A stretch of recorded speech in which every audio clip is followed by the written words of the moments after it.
Eyes on. The Okomu Kingdom and all other Ijaw-speaking kingdoms of Edo State are peace-loving people. We are peace-loving. We are not at war with anybody, but don't dare us.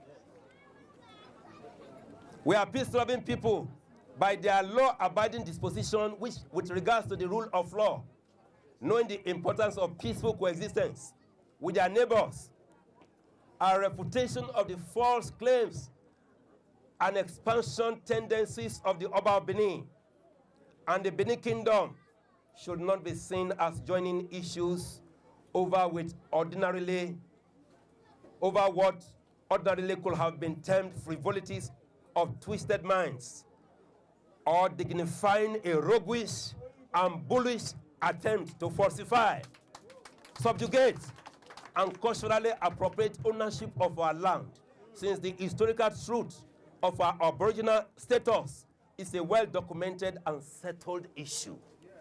Documented, settled issue. Lies often repeated over time without being countered by the unyielding truth assumes a monstrous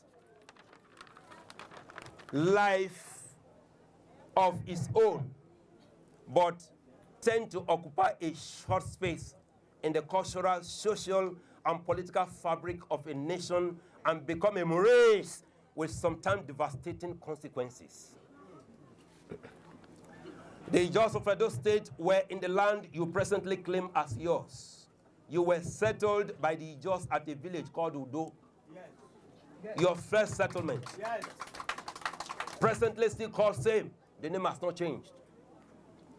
We witnessed the invitation you extended to the Oni of Ife to bring one of his sons by name Oramia to settle the internal crisis that engulfed the entire environment due to the influx of the Benis to our land. The original name of the land presently called Benin is Adobo or Igodomigodo, meaning the key to the kingdom in Ijaw language. Oramia, in anger after failed attempts to reconcile the Aborigines and the Ife settlers at Udo, village called the land Ile Ibinu, before his departure back to Ile Ife. The Ijaws of Okomu, Olediama, Egbema, Fropa, and Gbaran clans of Edo State are not quick to forget about the relationship that has existed between the Benin Kingdom and the ancestral home of Ile Ife. This was evidenced by the practice of the Benin people of Edo State taking the bodies of their late Obas back to Ile Ife for burial. Is it a lie? No. The word Ikimu, corrupted by the British to Okomu, is an Ijaw word meaning the roots. Regrettable to state that with the huge economic contribution from the natural resources, the Okomu Kingdom is natural resources of the Okomu Kingdom to the coffers of the Edo State government. The latter has not found it fit to locate basic infrastructures in Okomu land. It will surprise the general public to note that the most token of government responsibility, education, is completely absent.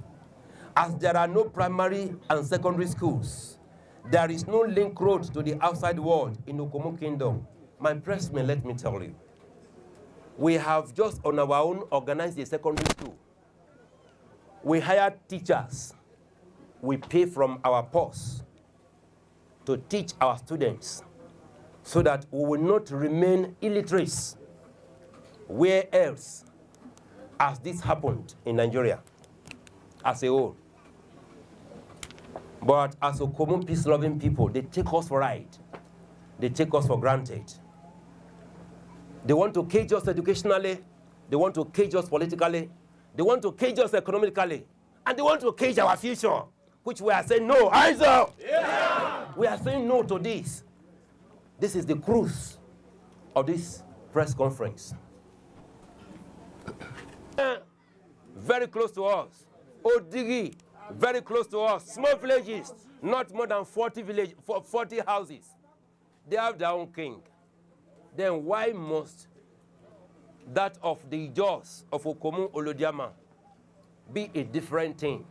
That they want to strangulate us and just to call dog a bad name to hang it. Yes. But history will tell.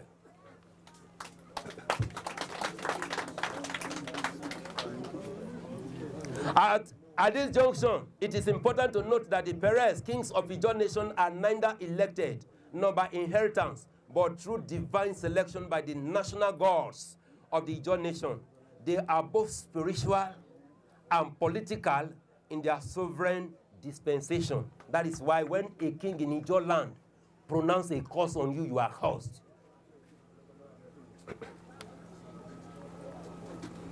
Unfortunately, through the economic and political marginalization of the Ijaws, there is an attempt to demean our monarchs and deny us our aboriginal rights of ownership. We are ready to defend with the last drop of our blood our kingdoms and our kings. Aizo! Izo kumemi! Ere amiamne! Tebaya!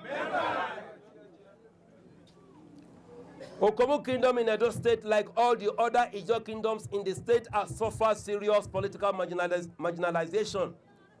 Successive governments of Edo State and the Oba of Benin have orchestrated clandestine moves to legislate on traditional institutions matters with a view to subjugate and to coerce the Ijaw cunningly and forcefully, and thereby reducing them into second-class citizens through the enactments of laws that are obnoxious and negate democratic and plural society.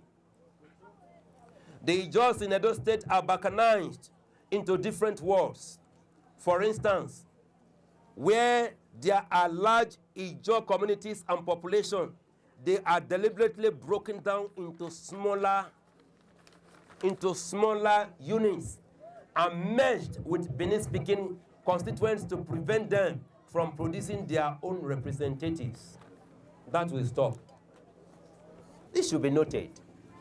We are not at all at war with them. But don't dare us. Don't push us to the wall. This barbaric act cannot happen in this era of civilization. It is an abomination to our ancestors, to we the living, and to even our future unborn children. 5, that the state, federal government, and all relevant security agencies should prevail on the Oba of Benin, Oba Ewuare II, to stop his attack and that of his subjects and agents against Okomu, Ikoro, and all other Ijaw communities of Edo State. Number 6, that the Oba Ewuare II should acquaint himself properly with the correct historical facts on the true relationship between the Ijaws and the Benins during the pre-colonial and colonial era before making an ill-motivated expansion moves. Number 7, Okomu Kingdom hosts the following companies, namely Okomu Oil Palm Company PLC, Okomu National Park Services, Ose Rubber Estate Limited.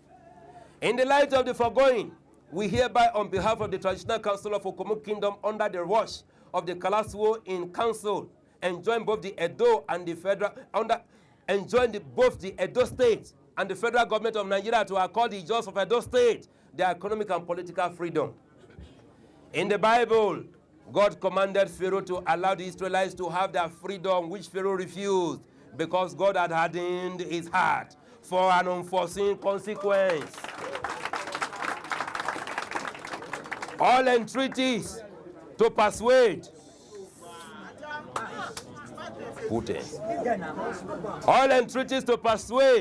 Pharaoh to listen to God Almighty and the voice of reason fell on deaf ears.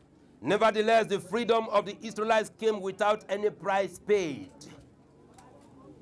for it because of their long years of slavery. The Edo State government and the Oba of Benin should let the Ijaws of Edo State to have their God-given and inherent rights, economic and political freedom. Thanks and God bless. So emphatically clear that the Jos in Edo State are not at war with the Benin. Express the solidarity of the entire Ijaw nation, from Akwa Ibom State to Ondo State, with the Ijaw people of Edo State. All that has been said here, we affirm it in totality. The Ijaw people are not settlers in Edo State. The Ijaw people are indigenous and owners of the lands that they occupy in Edo State. So we are in total solidarity with them. And let me also make this point, that any threat or attack on Ijaw people in Edo State is an attack on the entire Ijaw nation in Nigeria. And more importantly, let me also emphasize the point, as a lawyer of more than 10 years standing, a lot of you have been emphasizing a court judgment. I have read the judgment that you are referring to between two individuals in Gelegele and Ogboton. That judgment has nothing, let me emphasize, very important, that judgment has nothing to do with the entirety of the land that is owned by the Ijaw people of Edo State. You cannot use a land dispute between two individuals from two communities to rob the entire nation. It's ridiculous. Even if there is a dispute over a parcel of land in this community, you cannot say that because of that dispute,